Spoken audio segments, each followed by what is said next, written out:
আসসালামু আলাইকুম এভরিওয়ান, কেমন আছেন সবাই? আশা করি আলহামদুলিল্লাহ ভালো আছেন। আমি আল্লাহর রহমতে ভালো আছি। সো গাইজ, কি আর বলবো, দুঃখের কথা। একটা কাজের বুয়া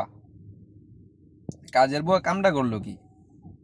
আমার মনে হয় না যে মহিলাটা একা এরকম, দেখতে তো অত স্ট্রং মনে হয় না। কিভাবে ভাই, কিভাবে একটা মা মেয়ে দুইজন মহিলাকে একদম উপরে পৌঁছায় দিল? শুনে অবশ্য আমার কাছে অনেক দুঃখ লাগতেছে, কারণ মনে করেন কাকে বিশ্বাস করবেন এই দুনিয়ায়? কাউকে বিশ্বাস করা যায় না। যার ভালোর জন্য যাকে উপকার করলেন একটা কাজ দিয়ে, সেই আপনারে বাস দিল। তো এর থেকে আমাদের শিক্ষা নেওয়া উচিত। এক তো হলো ভাই, নিজের কাজ নিজে করেন। আপনার মনে করেন আপনারা তো পঙ্গু হয়ে যান না, হাঁটাচলা করতে পারেন না, অসুস্থ, এমন লোক হলে আলাদা কথা। কিন্তু যদি আপনার সামর্থ্য থাকে যে হ্যাঁ আমি স্ট্রং আছি, আর কাজ করলে ভাই খারাপ না, কাজ করলে আপনি নিজে সুস্থ থাকবেন, নিজেরই মন মানসিকতা ভালো থাকবে। তো আপনাদের উচিত নিজের কাজটা নিজের করা। এটা হলো সবচেয়ে বেস্ট উপায়। বিদেশে কিন্তু মানুষ এটাই করে। খুব কম মানুষ, খুব কম মানুষই লোক রাখে, মিডল ইস্ট ছাড়া। ইউরোপে যান, যত লোক আছে সবাই দেখবেন ঘর পরিষ্কার করা থেকে শুরু করে কাপড় ধোয়া, রান্না বান্না করা, সব নিজের কাম নিজে করে। আর এখন বর্তমানে কিছু কিছু লোক আছে যারা ভীষণ অলস।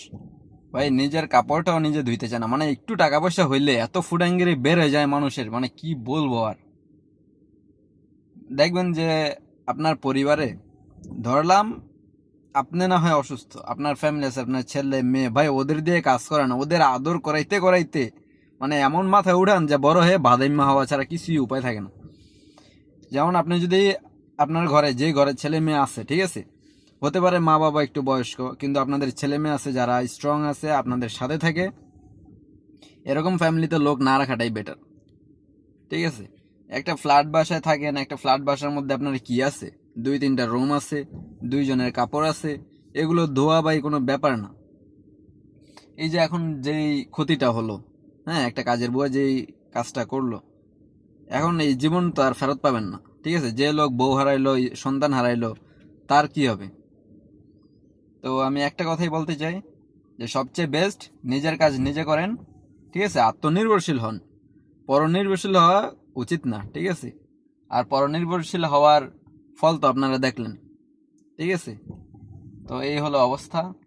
যত আত্মনির্ভরশীল হবেন ততই আপনার জন্য ভালো হবে। কাজ কাম করলে মনে করেন শরীর ফিট থাকে, মন ভালো থাকে, সময় ভালো কাটে। আর আজেরা থাকবেন, বাদাইমার মতো ঘুরবেন, ডিপ্রেশনে চলে যাবেন, আর মানসিক রোগী হয়ে যাবেন। যত জলদি এটা বুঝতে পারবেন ততই মনে করেন আপনাদের ভালো হবে। আমি তো আল্লাহর রহমতে, আমার বাসায় আল্লাহর রহমতে কোনোদিন কোনো লোক রাখবো না। রাখার মতো অবস্থা এখনো হয়নি, কিন্তু যখন হবে আমি তখন রাখবো না। আমার কাজ আমি নিজে করতে পারি, আল্লাহর রহমতে আমি সবই করতে পারি, আমার বাসার যত কাজ আছে। আর ইনশাল্লাহ আমার ওয়াইফকে দিয়েও তা করাবো, সব বাসায় যত কাজ। ঠিক না? আজ এরা বসে খেয়ে খেয়ে মানুষ মোটকা হাতি হয়ে যাবে। আর হাতি হলে কি হবে? চলতে ফিরতে সমস্যা হবে, বিভিন্ন রোগ বালাই ধরবে। তার থেকে ভালো না, অন্তত নিজের নিজের স্বাস্থ্য ঠিক রাখার জন্য, নিজের মন মানসিকতা ঠিক রাখার জন্য ঘরের কাজগুলো অন্তত নিজে করা উচিত।